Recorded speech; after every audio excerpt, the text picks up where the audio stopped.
Mi pueblo, escúchame lo que voy a decirte. Solo será un minuto si tienes que irte. No quiero digas nada, simplemente escucha.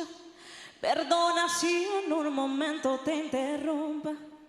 Hace 2000 años fui crucificado, mi cuerpo escupido y ensangrentado. Llevé todas tus culpas sobre mi costado para darte la vida eterna como un regalo. Y hoy surgen preguntas: ¿por qué no me escuchas? ¿Por qué no me miras? ¿Por qué no me abrazas? La hipocresía ha cegado tu mente y dices que me amas. Te has hecho muy fuerte en tus razonamientos, has cambiado mi gloria por tus sentimientos. A veces por las noches vengo y te despierto, pero ya no te importa hablarme un momento. Te pasas todo el tiempo hablando cosas vanas, sin la televisión, las modas o la fama. Has perdido la santidad que en ti brillaba. Sabes más de novelas que de mi palabra. Mi anhelo es usarte, que muestres mi gloria, llenarte de unción, que rebose tu copa, que cambies el mundo cada vez que hables, pues el tiempo se agota, se agota.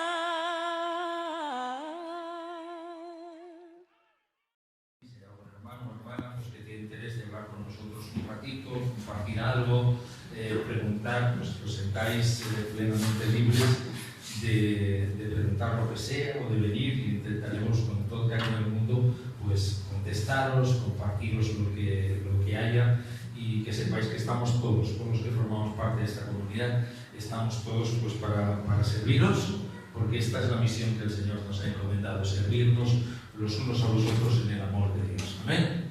Y ahora esperamos que el Señor pueda acabar de confirmar todo lo que hemos estado haciendo esta mañana, en la adoración, en la alabanza, en el buscar la presencia del Señor, que el Señor nos ayude a confirmarlo todo. Vamos a ir al libro de Joel, capítulo 2. Joel, capítulo 2. El texto que en principio vamos a leer es el del 25 al 27, aunque trabajaremos un poco esta mañana en los capítulos 1 y 2. Hace tiempo que el Señor nos está hablando, hace tiempo que estamos sintiendo una carga muy especial por la obra. Y cuando digo especial no quiere decir ni mejor ni peor. Estamos sintiendo una carga profunda por lo que es la Iglesia del Señor a nivel universal, a nivel de todo el mundo. Vemos lo que está pasando en diferentes lugares, nos damos cuenta de cómo está funcionando, de cómo se está moviendo la Iglesia del Señor, y entendemos que necesitamos un plus del cielo. Entendemos que necesitamos un plus del cielo. Algo tiene que venir de parte del Señor, algo vendrá de parte del Señor para que la Iglesia de Cristo pues pueda llegar a ser lo que el Señor quiere. Estamos hablando con mucha gente, estamos hablando con pastores, está hablando con el presidente de la Asociación de Pastores en esta semana, y la inquietud que él estaba teniendo era exactamente la misma que hace tiempo estamos teniendo fuerte en nuestro corazón, de dejar religiosidades, de dejar liturgias que no edifican. Una cosa es el orden, otra cosa liturgias que de alguna forma nos puedan atar, y realmente poder traer la libertad del Espíritu de Dios a la vida de la Iglesia. La Iglesia depende del Espíritu, la Iglesia funciona por el Espíritu, y donde hay el Espíritu de Dios, dice la Escritura, hay libertad. Y eso es lo que quisiera poder trasladar un poco en esta mañana. Dice la palabra en capítulo 2, versículos 25 al 27. Y os restituiré los años que comió la oruga, el saltón y el revoltón, y la langosta, mi gran ejército que envié contra vosotros. Comeréis hasta saciaros y alabaréis el nombre de Jehová nuestro Dios, el cual hizo maravillas con vosotros, y nunca jamás será mi pueblo avergonzado. Conoceréis que en medio de Israel estoy yo, y que yo soy Jehová vuestro Dios, y no hay otro, y mi pueblo nunca jamás será avergonzado. Hay una parte del libro de Joel que tiene que ver con la vida del pueblo de Israel. Hay una parte del libro de Joel que tiene que ver con la vida de la iglesia, porque hay una parte profética que nos habla no de aquel tiempo, sino del futuro, de lo que tiene que venir, y en principio aquellos que estamos entendiendo que la venida del Señor está más cerca de lo que pensamos, unos cuantos, pero que está más cerca de lo que pensamos, cada vez tenemos más claro que estos textos de Joel proféticos para la iglesia tienen que llegar a actualizarse, tiene que llegar un momento en que la propia iglesia pueda recibir todo eso. Ahora, ¿por qué utilizamos el libro de Joel al completo? Utilizamos el libro de Joel al completo porque lo que sí que no ha cambiado en el Señor, lo que no ha cambiado en su forma de hacer, en su criterio, en su manera de enfocar las cosas, es la manera en que Él trata con los suyos. En el Antiguo Testamento era a base de la ley, pero gracia también funcionaba en misericordia de parte de Dios. En el Nuevo Pacto es a través de la gracia y de lo que Jesús hizo gratuitamente por nosotros en la cruz, pero el principio de funcionamiento del Señor es el mismo. Cuando miramos el primer capítulo del libro de Joel, que veremos algunas cositas, nos encontramos con un pueblo que es más de lo de siempre. Israel, muy parecido a la iglesia, es un dragoncal. Es una montaña rusa que hoy está arriba de todo y grita y canta y arriba de todo ya sabes lo que pasa en el dragoncal, ¿no? Y luego viene la bajada, socorro, socorro, socorro, y ¿qué ha pasado? Y de alguna forma la vida de ese pueblo, porque es humano, ha sido así. Y la vida de la iglesia muchas veces ha sido así. Cuando miramos la historia de la iglesia, vemos momentos de avivamiento porque Dios quiere, porque Dios lo hace, porque Dios lo trae, donde el Espíritu Santo de Dios se derrama de una manera especial y cosas empiezan a ocurrir. Pero la gran dificultad que siempre hay es cómo mantener ese estatus. Cómo salirnos de la montaña rusa y que nuestra vida pueda ser una vida creciente, ascendiente, en lugar de una vida que puede subir y luego va y resulta que tiene que venir, no inevitablemente, pero casi inevitablemente, la bajada. Esto es lo que vemos fundamentalmente en el capítulo 1 y 2 de Joel. En el capítulo 1 hasta el 2:27 encontraréis los juicios de Dios para el pueblo. Y sobre todo nos encontramos que los cielos están cerrados hasta que llegue un momento de arrepentimiento genuino. Los cielos están cerrados hasta que llegue un momento de arrepentimiento genuino, y ese es el trato que el Señor siempre hace con el pueblo. En el capítulo 2:28 hasta el 3:21 nos habla del futuro. Ahí es donde vamos a encontrar esta parte que se refiere a la vida de la iglesia y muy especialmente a la vida de la iglesia poquito antes de la venida del Señor Jesucristo. ¿Cuál era esa situación? Mirad, seré claro, seré franco, porque si no, no estaría cumpliendo con el ministerio que el Señor me ha encomendado. Tanto la vida de los líderes de aquel tiempo, sacerdotes, sumos sacerdotes, escribas, fariseos, predicadores, adoradores, alabadores, salmistas, tanto la vida de los que en teoría eran los dirigentes del pueblo de Dios, como la vida del mismo pueblo de Dios, estaban casi a la par, estaban casi al mismo nivel. Sí es cierto que aquellos que eran sacerdotes, que aquellos que estaban ministrando, en la mayoría de casos seguían la liturgia, seguían todo lo que Dios les había indicado, pero faltaba esa vitalidad, faltaba esa vida que proviene del cielo de Dios, faltaba marcar esa diferencia, porque el Señor siempre se empeñó en que su pueblo marcase una diferencia con el resto de pueblos de la tierra. Muy especialmente Él hace un pacto en el Antiguo Testamento. El libro de Deuteronomio lo encontráis, creo que es el capítulo 28. En el libro de Deuteronomio lo encontráis, un pacto en el que el Señor le dice que si tú haces las cosas que tienes que hacer, si tú me sigues como tienes que seguirme y estás cerca de mi corazón, yo cerca de ti, nunca te faltará la tierra, nunca te faltará la comida, nunca te faltará toda una serie de cosas que lo que representan es el respaldo, la mano del Señor sobre la vida de este pueblo. Era la señal. Esto en el nuevo pacto cambia. Ya esta señal en este sentido no está. Pero hay una cosa que no cambia en el nuevo pacto. Y lo que no cambia en el nuevo pacto precisamente es el hecho de que el pueblo de Dios tiene que diferenciarse del resto de pueblos de la tierra. Tiene que verse que hay un Dios que está viviendo en este pueblo, que está habitando en este pueblo, que se está manifestando a través de este pueblo.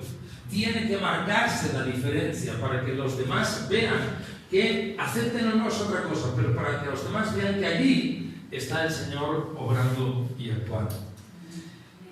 ¿Por qué le faltaba bendición de parte de Dios? Y cuando utilizo la palabra bendición, la utilizo en este sentido, de provisión, de que Dios está con ellos, de que hay milagros, de que hay de todo. ¿Por qué faltaba esa provisión en el pueblo de Dios? Pues simplemente que el pueblo se había acostumbrado. Simplemente que el pueblo ya estaba tranquilo, teniendo a su Dios, viviendo más o menos su vida tranquilamente en sus casitas. Tenían su casa de verano, su casa de invierno, está bien, el Señor estaba en contra de eso, pero llegaba un momento que la ocupación de su corazón no estaba en Él. Él lo hizo todo, Él lo había dado todo, Él lo ha hecho todo y lo ha dado todo. La salvación es gratuita, la tenemos en Cristo Jesús. El hecho de sentirnos perdonados en nuestros pecados, no hay libertad más grande. Poder acostarte todas las noches diciendo gracias Señor por ese perdón, y si me muero, me voy a ir directo y te veo cara a cara. Y si no me muero, pues mira, mañana seguiremos, ayúdame a seguir teniendo esa intimidad contigo, ese corazón con corazón. El pueblo de Dios tiene que marcar esa diferencia, y para eso es vital que el pueblo de Dios no se acostumbre. No se acostumbre a orar, no se acostumbre a ser cultero. Como os decían los sacerdotes, los escribas, todos hacían sus cultos, hacían los sacrificios. ¿Pero por qué los hacían? Porque tocaban, porque estaba programado. No tenían esperanzas más grandes en Dios. No esperaban mucho más del Señor que esto. Toca hacer estas cosas y ya vendrá el Mesías y ya veremos qué es lo que ocurre. Y mientras vamos a hacer esas cosas. Pero normalmente, especialmente en esa época, no había un pueblo ni unos dirigentes que tenían plenamente su corazón puesto en Dios. Y esto relajaba la santidad, relajaba los niveles de ética, de conducta, de comportamiento, de lo que es correcto y de lo que no es correcto, y ahí es donde viene la queja del Señor.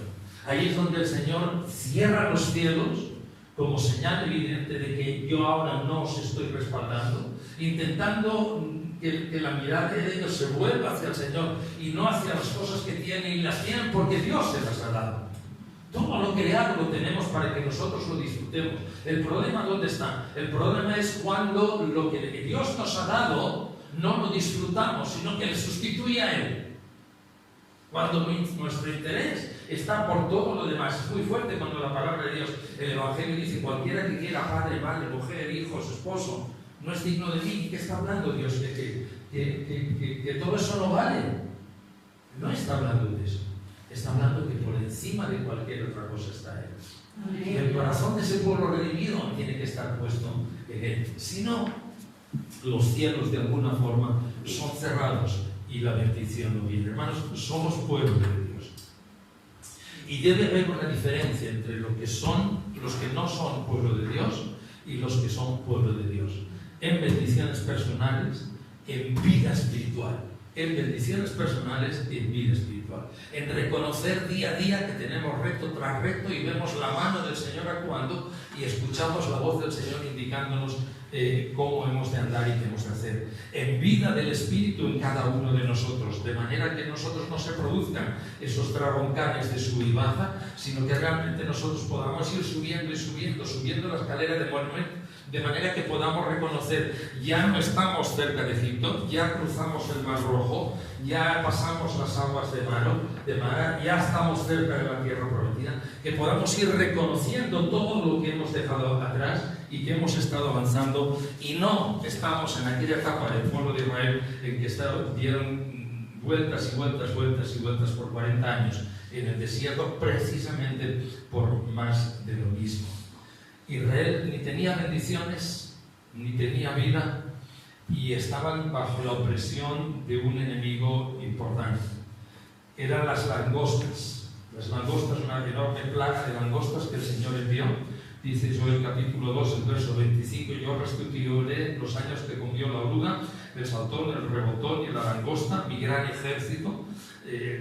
Es obvio que por este texto, leo en casa capítulo 1 y 2 y el Señor va a hablaros más cosas de las que en esta mañana yo os pueda compartir.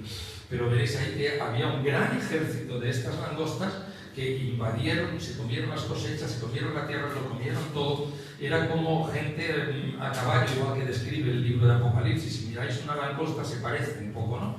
Y estaban destrozando completamente lo que Dios les había dado, y es porque Dios había cerrado el cielo. A veces no nos damos cuenta que hay cosas que ocurren en nuestra vida y son un toque de atención de parte de Dios.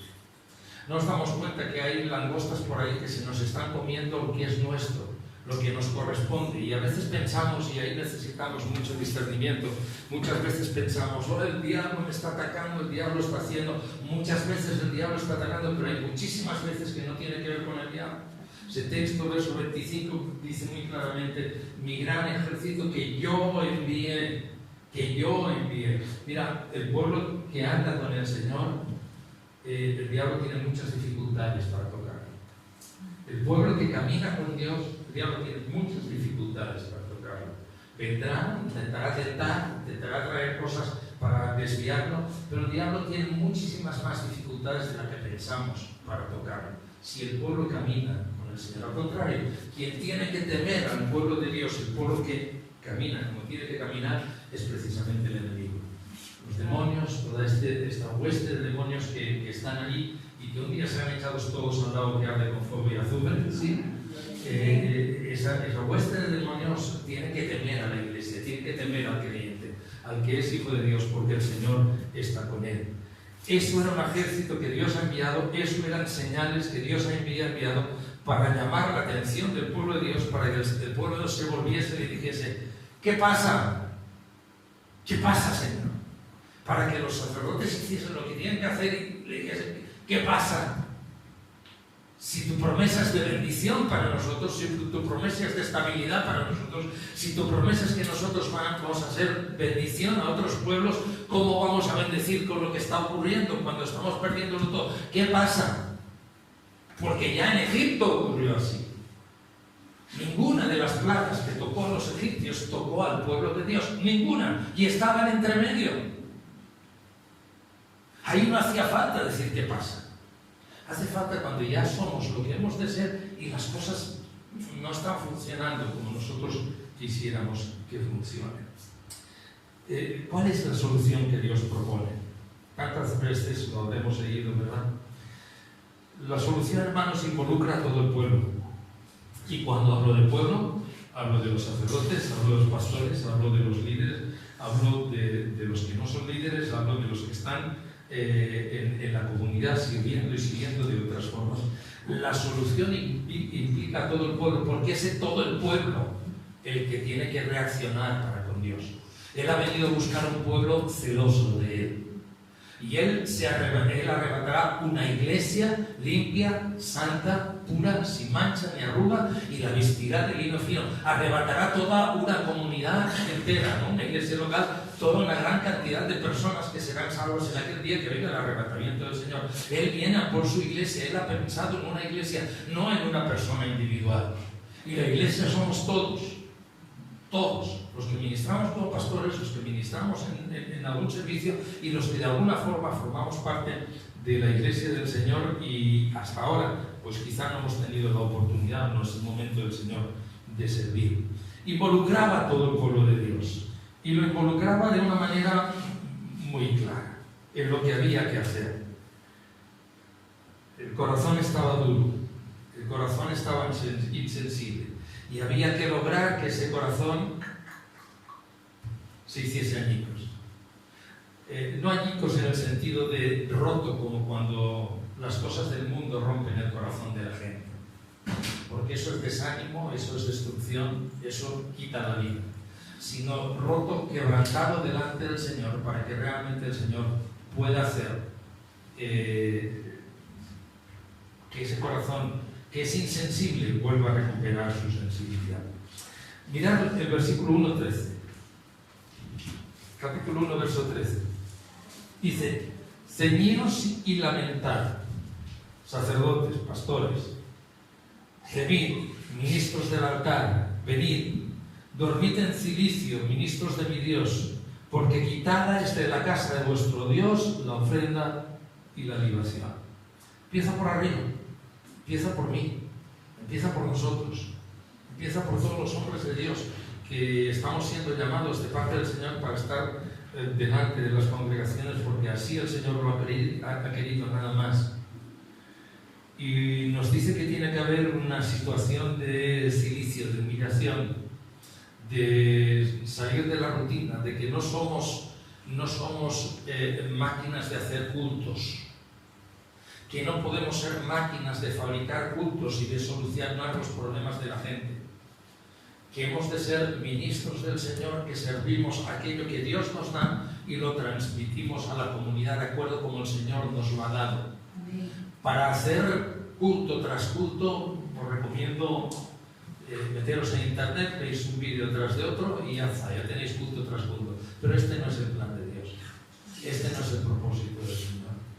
El propósito del Señor es que cuando estemos, que cuando vayamos, empezando por aquí y terminando por la última fila, sin que eso signifique ni primero ni último, empezando por aquí y terminando por la última fila, todos podamos estar en esa misma unidad con la que cantábamos y adorábamos, estar de rodillas delante del Señor, postrados a sus pies, porque el corazón nuestro está roto, está sensible, y ya vuelve a ser de carne, ya vuelve a latir, ya vuelve a sentir el amor del Señor, la presencia del Señor trabajando en nuestras vidas. Y cuando tú estás así, ¿sabes por qué estás así? Para ofrecerle al Señor lo mejor. Amén. Lo mejor. La mujer esta a la que se refiere este coro, esta alabanza, una de las cosas que ella hizo, además de llorar y jugarle con sus cabellos sus pies, rompió un vaso de alabastro con un perfume que valía de ese que te regalan una vez cada 10 años por Navidad o por tu cumpleaños, y que casi no lo quieres usar porque dices no, que se gasta. Y siempre viene la amiga típica: ¡ay, qué bonito cómo te lo han regalado! No, a ver, y tú estás ahí 2 meses sin querer usarlo ahí para que no se gaste, y viene callada, como si fuese ambientador. Quieta, casi se lo quitas de las manos. Pues eso es tan caro, mucho más caro, es lo que esa mujer derrama allí. Y no le duele. ¿Por qué no le duele? ¿Te duele comprarle buenas cosas a tus hijos si puedes? ¿Te duele regalarle a tu padre, a tu madre, algo que sea lo mejor que puedas? No, cuando puedas. ¿Por qué? Porque le amas. Duele regalar cuando la relación con el esposo o la esposa es mala. Duele regalar cuando el hijo o la hija está siendo mega travieso y dices: ande ya, que te aguante tu papá, que yo no te aguanto. Y ahí duele hacer cosas muy especiales. Duele regalar cuando las cosas se rompen. Pero cuando las cosas funcionan, lo mejor del mundo. Porque hay ese amor. Con el Señor debería llegar a ser lo mismo. Desde los que estamos aquí a los que estamos arriba. Cuando yo le doy lo mejor al Señor, no es porque nadie viene aquí, dale tu mejor ofrenda, no es porque nadie viene aquí y nos estimula, venga, dale la mejor alabanza, la mejor adoración al Señor, vamos a intentar la mejor predicación del mundo. No, es porque nuestro corazón viene ya con el deseo de darle todo lo mejor a Él, siempre, y nunca te faltará, siempre. El llamado del Señor tenía que ver con los líderes y con algo que tenían que hacer, porque a ellos les tocaba eso. Versículo 14: proclamad ayuno, convocad a asamblea, congregad a los ancianos y a todos los moradores de la tierra en la casa de Jehová nuestro Dios, y clamad a Jehová. Y clamad a Jehová. ¿Qué tenían que hacer? Proclamar ayuno, proclamar oración y provocar de alguna manera un clamor en el corazón de la iglesia. En estos últimos días, creo que el lunes terminan los 21 días, ¿no?, que hemos puesto de oración. de intercesión pidiendo un avivamiento. Hablaba con Mónica esta semana y le decía, si quieres seguimos la cadena, si no, cada uno como sienta, pero yo creo que el objetivo sigue siendo el mismo. El llamado desde aquí, y ella lo transmite desde nuestra parte, el llamado desde aquí, lo que ella siente también, porque buscamos el acuerdo delante del Señor. El llamado desde aquí es que hemos de seguir, hemos de continuar. Lo que estamos sintiendo de parte del Señor es que toquemos trompeta. Lo que estamos sintiendo de parte del Señor es que es el momento de convocar ayuno, de convocar asamblea, de convocar a la gente a buscar al Señor de manera que pueda haber un quebranto genuino de parte de Dios. No que nos pongamos como lloranderas ahí y luego aquí no ha pasado nada. ¿Sabes lo que es el quebranto de Dios? Cuando Dios coge tu corazón y te dice, ¿sabes lo que es sentirte quebrantado cuando un esposo o una esposa ha hecho algo que no es correcto y lo hablas y viene el perdón y sientes ahí el peso, el dolor en el corazón, parece que te estén estrujando el corazón ahí, pero luego viene sanidad? No es una llorera porque sí, esos son los sinvergüenzas. Aquí no pasa, ¿eh? No estoy pensando en nadie, no os conozco tanto ni mucho menos, ya que conociese. Los sinvergüenzas sí, no la leen más, se van por la puerta y vuelven a las andadas. Pero aquellos que tienen una relación normal y ha habido algún tipo de problema, aunque sea, no penséis que sea peor, a veces la cosa más pequeña puede causar una gran herida. Y duele tanto, muchas veces como una pequeña. Cuando viene ese momento y hay ese dolor y hay ese proceso de pedirse perdón el uno al otro y de sanidad, sientes que el corazón ha sido quebrantado, que ha sido roto. Pero roto para quitar la piedra, para quitar lo duro que hay alrededor de él y que vuelva a latir un corazón de carne que ama, que siente, que se enamora, que es capaz de latir al unísono con el corazón del Señor. Por eso toca asamblea, por eso pide a la iglesia que venga, pide a la congregación que se reúna, que ayunen, que oren, que busquen al Señor. No es fácil llegar a entenderlo. Si estás en el Espíritu lo podrás entender. Si no, la única que te queda, porque es difícil que lo entiendas, la única que te queda es venir por fe. Venir por fe. Creer lo que hoy la palabra del Señor nos está diciendo. En el mismo capítulo 2, en los versículos 15 y 17,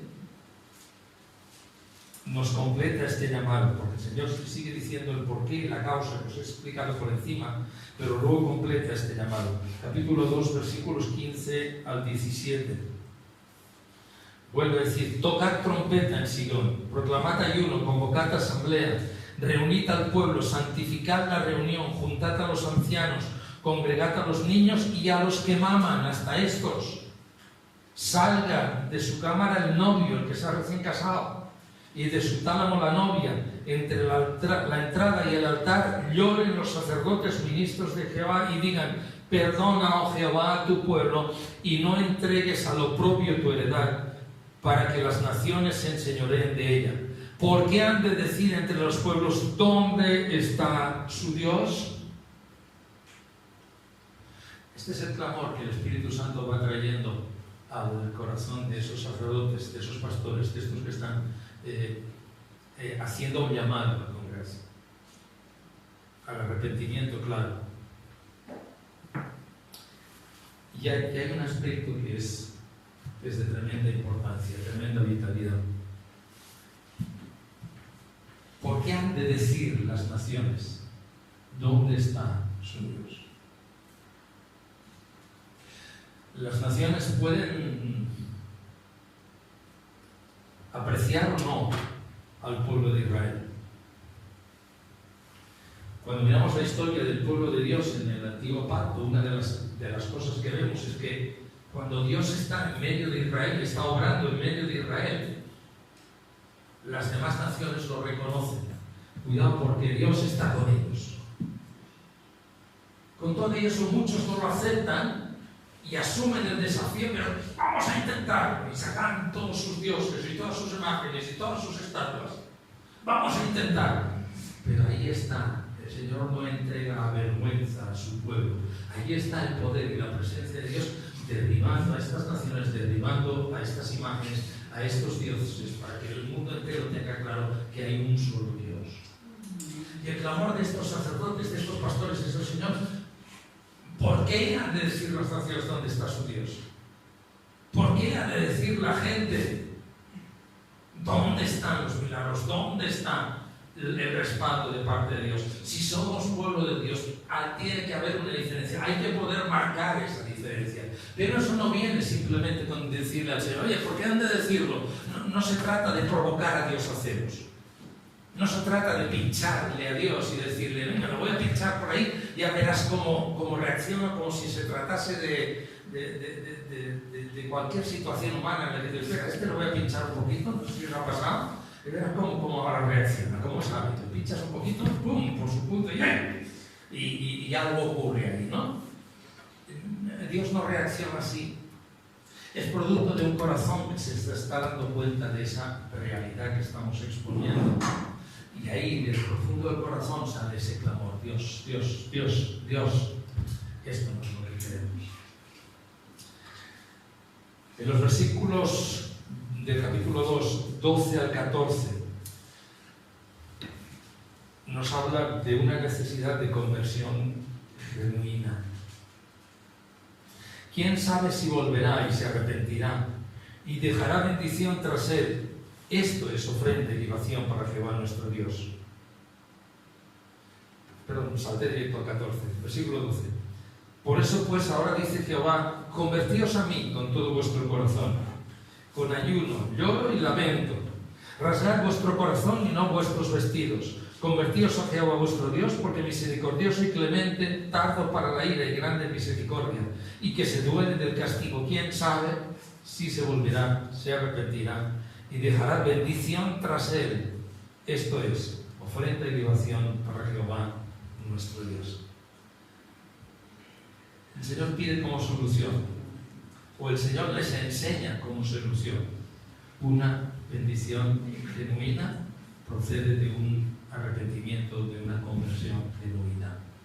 Conversión genuina. La provisión de Dios para con los suyos es cuando son suyos. La bendición de Dios para los suyos es cuando son suyos. Y cuando hay una reacción del pueblo porque se da cuenta que todos a una quizá no damos la talla que deberíamos dar, que toda la iglesia en todo el mundo necesita un despertar fuerte de parte del Señor, que necesitamos no solo nuestra fuerza en el ejercicio de nuestra potencia, necesitamos poder tener un corazón más sensible y quebrarnos delante del Señor y olvidarnos de tantas cosas que a veces nos hacen tropezar y nos impiden, y poder doblar nuestras rodillas y que realmente sintamos en nuestro corazón: lo he hecho mal, quiero más, con eso no me conformo, hay más de parte de Dios en mi vida. Ese no es el Dios que yo conozco, un Dios que se apunta culto a culto, culto a culto, culto a culto, y lo único que tenemos es una fábrica de cultos. El Dios que yo quiero es un Dios que baja con la nube de fuego. Amén. Culto a culto. El Dios que yo quiero es el Dios que cuando desciende no solo para decir, mira qué bonito, en la iglesia de Ceimar y Castelldefels cae la nube de gloria. No. Queremos que Él hable, queremos que Él nos diga, y queremos poder ser bendición a otros.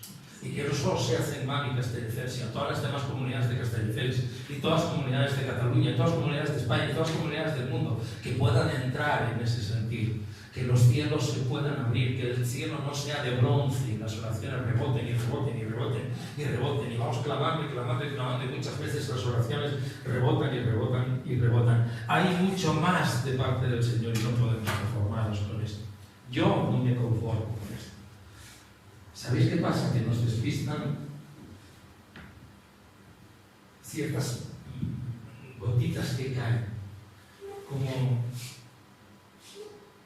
como en los veranos que no llueve, pero de golpe viene una nubecita y tira dos gotitas y dice, ¡ay! Al fin llovió. No llovió nada, ni paraguas necesitaste. Y luego viene el comentario tipo, va, con esto total luego más bochorno. Bien, está ocurriendo así. Ahora el jueves dieron testimonio en la Comunidad de Barcelona de un hermano que tenía cáncer de pulmón, lo iban a operar ya, le han hecho todas las pruebas, le han hecho todo, y cuando lo van a operar y le miran y tal, aquí no hay nada. ¿Dónde le han dicho? Mire, aquí está la prueba, aquí no hay nada. Y obviamente la gente, pues gloria a Dios, aleluya, y contentos y demás porque haya eso. Pero hermanos, eso tiene que ser lo habitual. Obviamente está la soberanía de Dios que decidirá cuándo conviene que se produzca ese milagro o no conviene que se produzca ese milagro. Porque a veces hay cosas que no nos convienen. Pensamos que sí, pero los planes de Dios no son los nuestros, sus pensamientos no son nuestros pensamientos. Si fuese por mí, hay mucha gente que ha partido con el Señor que yo no lo hubiese dejado partir con el Señor. Yo. Pero Él sabe. Pero la vida natural de la Iglesia tiene que ser una vida de fe en fe y de victoria en victoria. La vida natural de la Iglesia tiene que ser una vida de manifestación natural del poder y la fuerza del Espíritu Santo de Dios. Obrando, actuando en corazones sensibles, en corazones que le aman, en corazones que realmente están levantados y están delante de Él, gozosos, libres, porque en Cristo nos hizo libres, pero al mismo tiempo sabemos qué es lo que hay, qué es lo que no hay. Cuando hemos de orar y oramos y se produce, es uno detrás de otro, manifestación, bendición, gracia. ¿Significa eso que no va a haber persecución, que no va a haber problemas? No, mira la historia de la Iglesia. Hubo persecución, hubo mártires, hay mártires en la historia de la Iglesia de hoy, en muchos países. Hay y los hubo, pero en medio de eso, Dios estaba con ellos. Cuando convino, el Señor entró en la cárcel, mandó un ángel y abrió las puertas para que Pedro saliese de noche, y aquí no pasó nada. Cuando convino, cuando le llegó la hora a Pedro, el Señor no lo quiso impedir. Pablo 3/4 de lo mismo. La cantidad de veces que Pablo dice, 40 veces he sido azotado, 40 azotes menos uno. Pero en medio de eso, se sabía que Dios estaba viviendo en Pablo. Que no era magia, que no era mayor que los demás, que era la presencia de Dios viviendo en este hombre y actuando para que el mundo se diese cuenta de que hay un Dios que ama a la humanidad y dio lo máximo que podía dar, que es a su Hijo Jesucristo en salvación nuestra. No es religión, no son ídolos, es vida a través de Cristo. Cuando eso se arregla, y vamos terminando, cuando logramos darnos cuenta por el Espíritu Santo, cuando Él trabaja en nosotros, nos habla y nos hace dar cuenta que necesitamos todo esto, ahí es donde vienen las promesas del Señor y ahí es donde nos podemos acoger a ellas. Por ejemplo, capítulo 2, versículo 18. Capítulo 2, versículo 18. Tenemos una promesa de restauración. 2:18. Y Jehová, solícito por su tierra, perdonará a su pueblo. Todo pasa por el perdón. A lo mejor no había ningún pecado así de los gordos que siempre hablamos. Igual sí. Pero había el peor de los pecados, la indiferencia. El Señor perdonará a su pueblo. Responderá el Señor y dirá a su pueblo: he aquí yo os envío pan y mosto y aceite, y seréis saciados de ellos, y nunca más os pondré en oprobio entre las naciones, nunca más os pondré en vergüenza entre las naciones. Que restaura todo lo que era señal de parte de Él, todo lo que era pacto de parte de Él. Ahora tradúcelo a este tiempo. El Señor perdonará y enviará pan de la palabra de verdad, vino y aceite del Espíritu, hasta que seamos saciados y nunca más este pueblo pueda entrar en ningún tipo de vergüenza. Porque el Señor está con ellos. No es el pacto de la tierra ya, no es el pacto de la provisión de trigo, de grano, es el pacto de la vida del Espíritu. Y esta es una de las promesas, que Él restaurará completamente al pueblo. La segunda es una promesa de avivamiento, versos 28-29, y es para nuestro tiempo. Conocemos muy de memoria este texto, pero que quería que entendieseis cuál es el contexto, de dónde viene, por qué el Señor dice aquí lo que dice. Ahora creo que estamos en condiciones de entenderlo un poquitín mejor. Y después de esto, y está hablando ya del futuro, del tiempo cercano a la venida del Señor Jesucristo, derramaré de mi espíritu sobre toda carne. ¿Por qué está profetizando eso? Hermanos, porque sabe que la iglesia iba a llegar a puntos en los que estamos. Y sabe que la solución es esa. Y sabe que necesitamos ser sacudidos por Él, movidos por Él, convencidos por Él, para que pueda haber de nuevo ese perdón, esa restauración, y vengan de la presencia del Señor los tiempos de refrigerio. Después de esto derramaré mi espíritu sobre toda carne, y profetizarán vuestros hijos y vuestras hijas. Vuestros ancianos soñarán sueños, vuestros jóvenes verán visiones, y también sobre los siervos y sobre las siervas derramaré mi espíritu en aquellos días, y daré prodigios en el cielo y en la tierra, sangre, fuego, etcétera, etcétera, etcétera. Hay una promesa de avivamiento de parte de Dios para la iglesia, y yo la espero. Y yo me gustaría que nos pudiésemos unir en fe, en esta esperanza, en esta espera de la iglesia, hermanos. Me gustaría que nos pudiésemos unir en el espíritu, que dejemos de cavilar en el corazón, esto me gusta, aquello no me gusta. Déjalo, olvídalo. Ya vigilaremos por la sana doctrina, ya vigilaremos porque nadie se salve del tiesto. Lo importante es que el Espíritu de Dios nos convenza por la palabra de que la iglesia necesita, que está en una situación similar, y la iglesia necesita una reacción, y esa reacción no es en carne ni sangre, no puede ser en carne ni sangre. O el Espíritu Santo de Dios nos convence, o nos dejamos mover por el Espíritu Santo de Dios, o no hay salida. No hay salida. Cuando hay gente que estamos ayunando y llorando y sacrificando cosas de tiempo, de bienestar, de muchas cosas, pidiendo este avivamiento, es simplemente porque el Señor nos está convenciendo en nuestro corazón de esto, y nos está pidiendo ese sacrificio, y nos está pidiendo que nos volvamos. Ni más ni menos. Por capricho, yo no me privo de la paella de hoy. Bueno, hoy no hay una nadie, me parece, ¿no? Por capricho nos vamos a meter a ayunar. Por capricho vamos a gastar horas y horas orando e intercediendo. Por capricho vamos a venir a las 7 de la mañana en Barcelona o aquí a las 8 de la mañana el sábado. Por capricho, cuando puedo dormir a lo mejor a pierna suelta. No es capricho. No es capricho, es que el Espíritu Santo de Dios está requiriendo, está llamando, está estirando, nos está llamando la atención y está diciendo: iglesia, iglesia, iglesia, iglesia.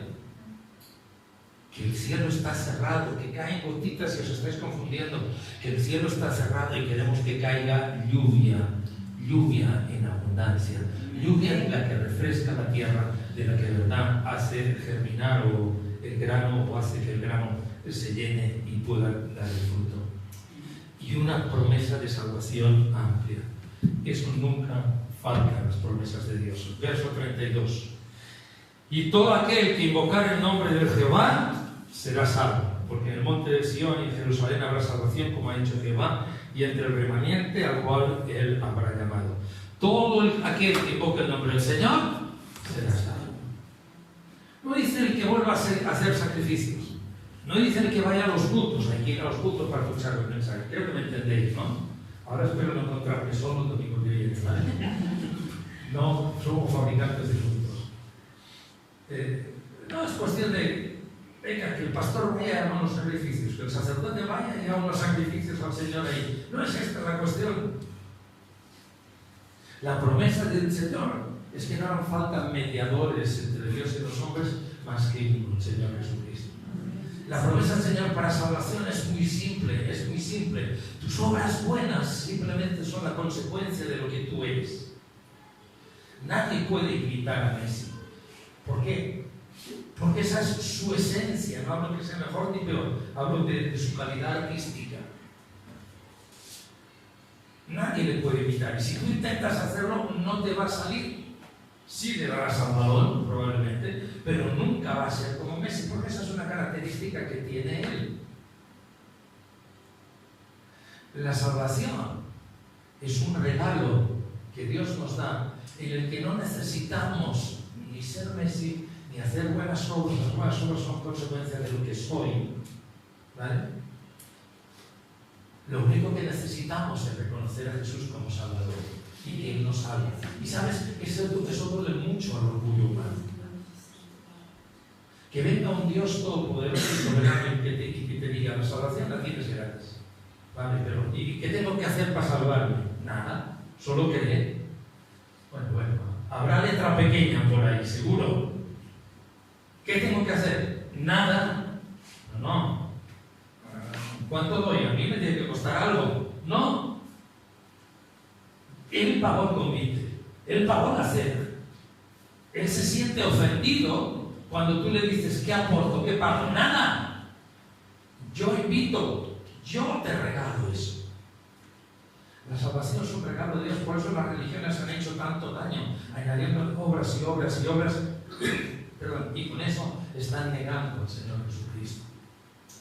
Él pagó, Él invitó, y lo único que nos queda es recibirlo como Salvador personal. Querer recibir esa invitación. Y a partir de ahí, tratar de conocerlo, porque queremos que en nuestra casa, en nuestra vida, sobre nuestras familias, los cielos estén abiertos y la bendición caiga. Y la bendición caiga sobre nosotros. Hay una promesa de salvación para todo aquel que invoca el nombre del Señor. Hermanos, creo y termino, creo que el llamado de Dios para este tiempo es el mismo.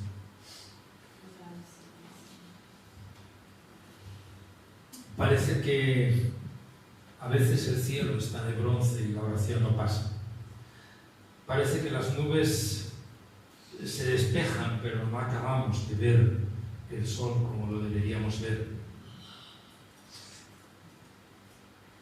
Y entiendo que solamente si el Espíritu Santo de Dios nos puede convencer en esta mañana de cuál es nuestra necesidad. La necesidad más importante. No hablo de trabajo, de pagar el alquiler, de las cuentas. No hablo de estas necesidades. Él dijo, estas necesidades vendrán por añadidura. Tenemos un Dios que cuando tú estás con Él y aprendes a ser como Él, no falla. No sabes cómo, pero al final de mes llegas. Y al otro, y al otro, y al otro. Hablo de la necesidad más importante que puede tener la Iglesia en este tiempo, que es vivir con los cielos abiertos encima suyo. De manera que cualquiera de nosotros que tiene el privilegio de entrar en la presencia de Dios, al lugar santísimo, por la sangre del Cordero, cualquiera de los que somos pueblo de Dios, podamos entrar una y otra vez y hallar gracia para la oportuna bendición, para oportuno socorro. No entrar y salir, y como si no hubiésemos entrado y no hubiésemos salido, sino entrar y salir con una respuesta de parte de Dios. Que quizás no, pero lo he escuchado a Él decirme no. No hay para otra cosa. Para entrar y salir ahí, teniendo bien claro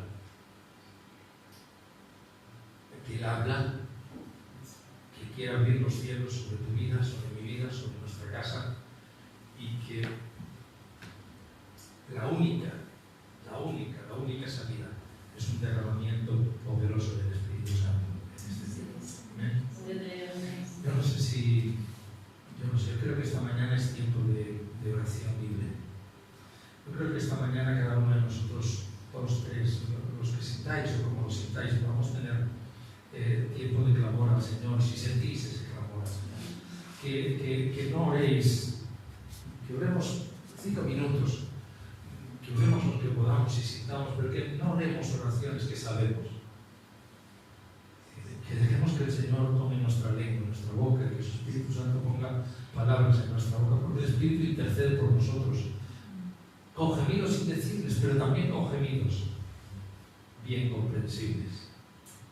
Con las dos cosas, interceder, y podamos dejarnos en las manos de Él para ver cuál es el clamor nuestro y que pueda llegar al cielo y que podamos empezar este camino que el Señor nos está pidiendo. ¿Sí? Oramos un momento.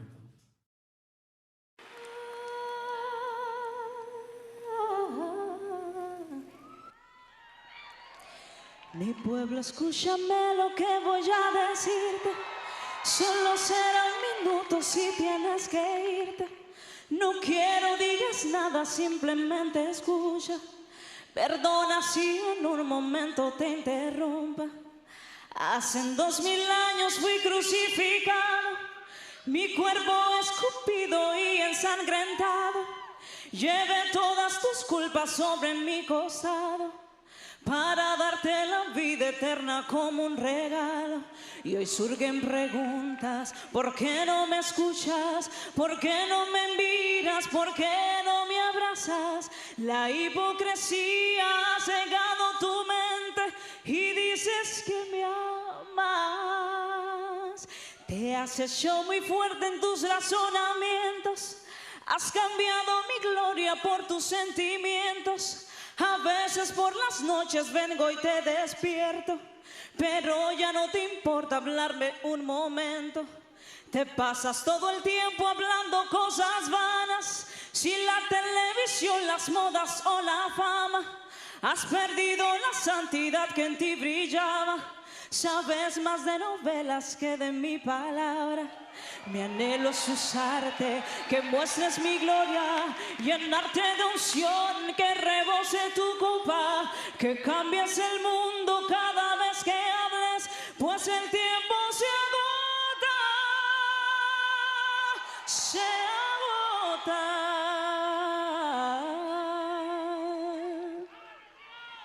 Recuerda cuando no estabas en mis brazos, llorabas como un niño hambriento y descanso. En cámara lenta tú y yo nos juntamos, las lágrimas caían bailando en un charco. Y yo te di una nueva vida, te abrí nuevas puertas, llené tu corazón borrando la tristeza. Mas hoy dices que ya tienes hechas tus maletas, que te vas al mundo, no importa qué suceda. No puedes negar, siempre estuve contigo. Ojalá que si vuelves yo no me haya ido. Entonces será demasiado tarde y no podrás encontrarme. Tus mejillas se gastarán de llorar por mí cuando recuerdes los momentos junto a ti. Tus mejillas se gastarán de llorar por mí cuando recuerdes los momentos junto a ti. Regresa a mí. Regresa a mí. Regresa a mí. Regresa a mí.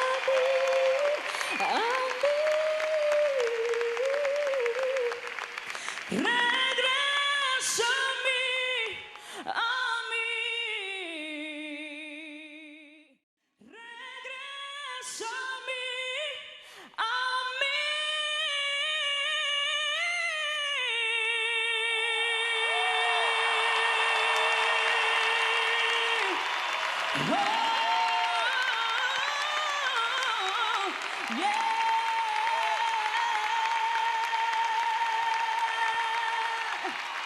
Dios los bendiga mucho.